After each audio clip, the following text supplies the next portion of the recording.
Hello once again everyone, welcome back to my channel, Sage Gaming.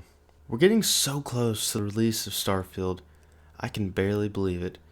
In this video, I'm posting my final countdown to launch video to get myself and others hyped before Starfield's release. Not that Starfield needs any more hype though.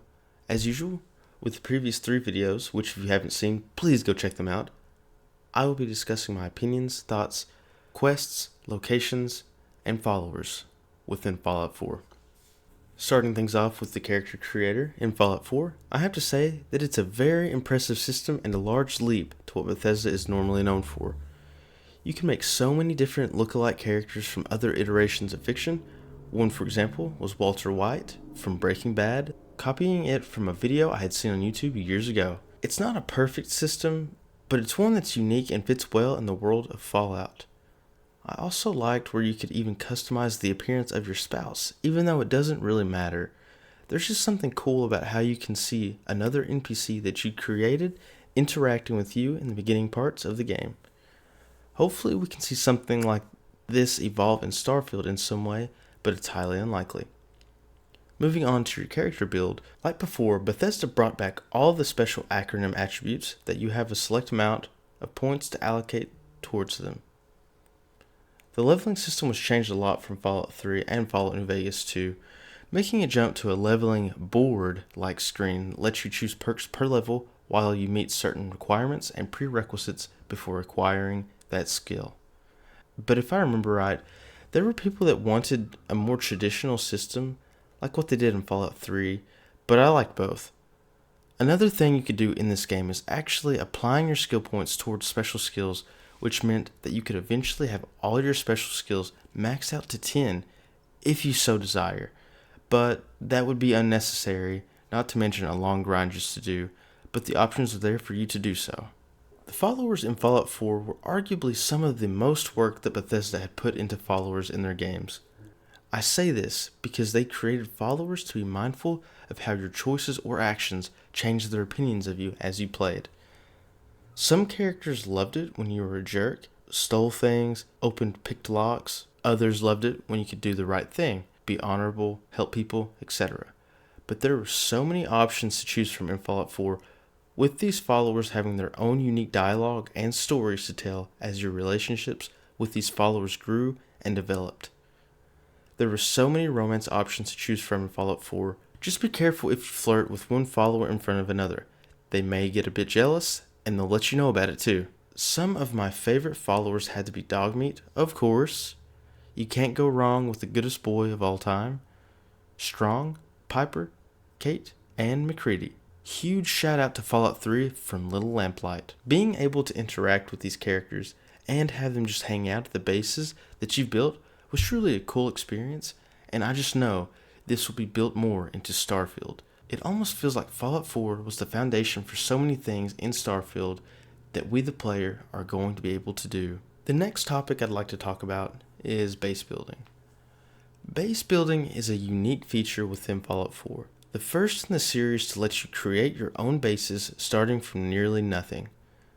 A lot of fans hated this because at times it did feel like a chore, and I agree. I did like the base building as a whole, but Preston Garvey really got on my nerves, telling me there was another settlement that needed my help. My poor map must have had Preston's scribbles all over the place. Plus, what's that man's problem?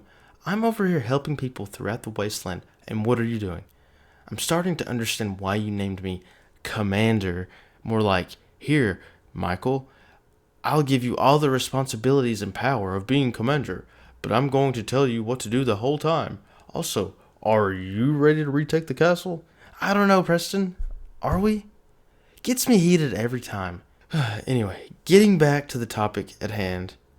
The thing that aggravated me the most about base building was sometimes the snapping didn't work right, at least for me anyway.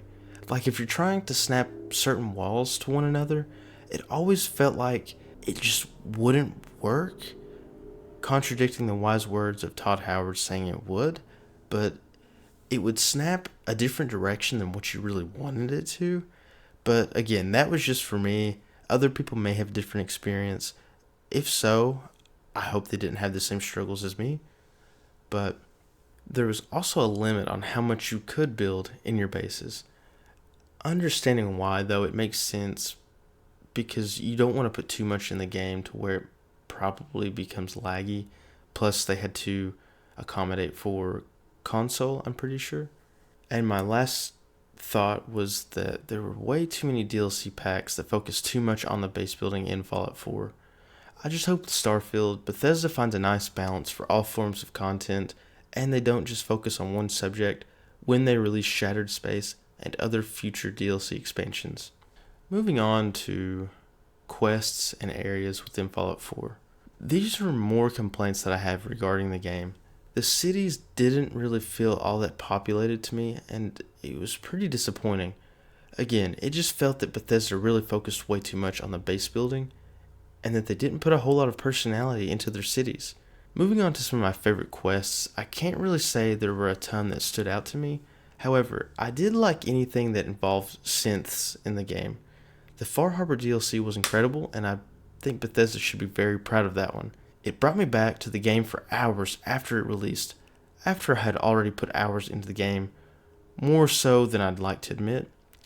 The feeling of anyone could be a synth really kept me attentive of who I was talking to and always made me wonder, are they a synth? The paradox about Far Harbor, though, is that it made you think that you, the player, is a synth, and Bethesda gives you the option to roleplay and say yes, if you wanted to. I like that theory because the Institute was known for planting false memories in their subjects when they create one of their synths. So when does your character start remembering?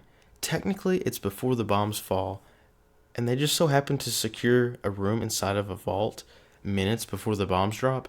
Something seems awfully fishy, but then that theory sort of goes down the drain once you realize your character has an actual backstory where they served in the military.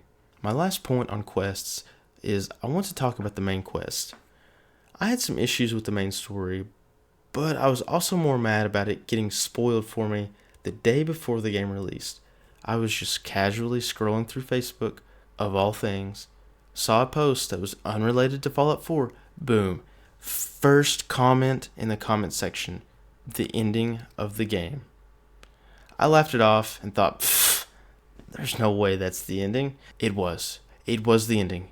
The exact ending to Fallout 4, the game that I had been waiting years for.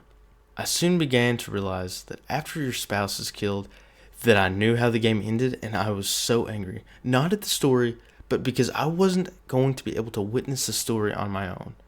And that upset me a lot. The gist of the main story is that you seek shelter in a vault that you sign up for in the beginning of the game.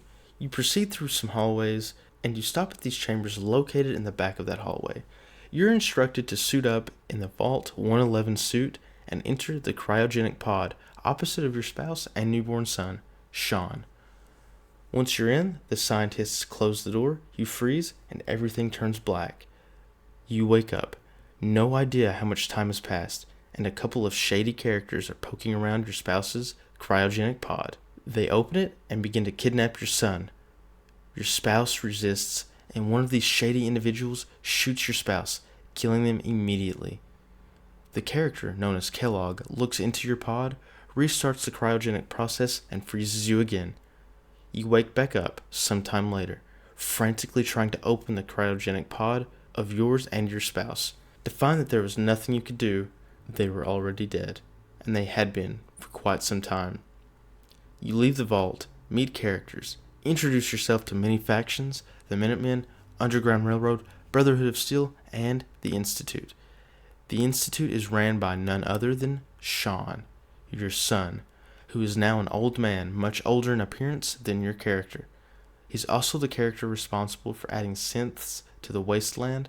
All of these factions are very interesting, except for the Minutemen, in my opinion, because they have their own goals, and they think what they're doing is what's best in the Wasteland. The Brotherhood of Steel comes across as power-hungry, tech-based dictators, willing to do whatever it takes to get what they want. The Underground Railroad wants to save the synths because they view them as human. The Institute is honestly a group of people that seem to be blinded and misdirected by so many factors of what the Wasteland truly is. Oh, the Minutemen? They just want to retake the castle.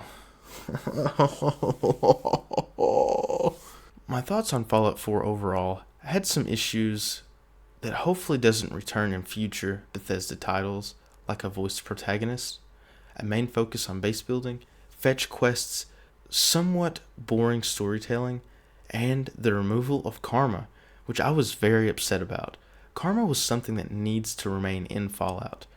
Maybe we'll see the return and removal of these things in the next Fallout game. In the bad, though, there is plenty of good in Fallout 4. Like the power armor change, I loved it. Even if they did retcon the true nature of power armor, it just felt more real. I liked how you had to have the suit be powered while operating it, and I loved how you could customize individual pieces of the armor with mods and paints. It truly felt unique to the player, and there were a good variety of different types of power armor, not to mention the stackable armor on top of clothes or suits in Fallout 4. That was an incredible step up from previous games, as well as the customization of weapons and mods for those weapons. I would still recommend this game to people, especially someone getting introduced to Bethesda games. But I have to say Fallout 3 will still hold that title as my favorite Fallout game. Not saying that Fallout 4 is a bad game, it's a good game, just not a better Fallout game than Fallout 3 in my opinion, because they did improve on the combat a lot. The FPS feature of the game was such an incredible jump forward for Bethesda, and it even shows that they've improved even more from Fallout 4 to Starfield. Anyways guys, that's going to be it for this video and the Countdown to Launch series. I hope everyone enjoyed the videos as much as I enjoyed making them. They were fun to put together and add my own thoughts and opinions. What are your favorite thoughts and favorite things about Fallout 4, or just Fallout in general? I'd love to hear your thoughts. If you enjoyed this video, please give it a like and subscribe. My next video will be a top 10 list of things I'm most excited for in Starfield before its release. In the meantime, see you guys in the next video. Thanks for watching.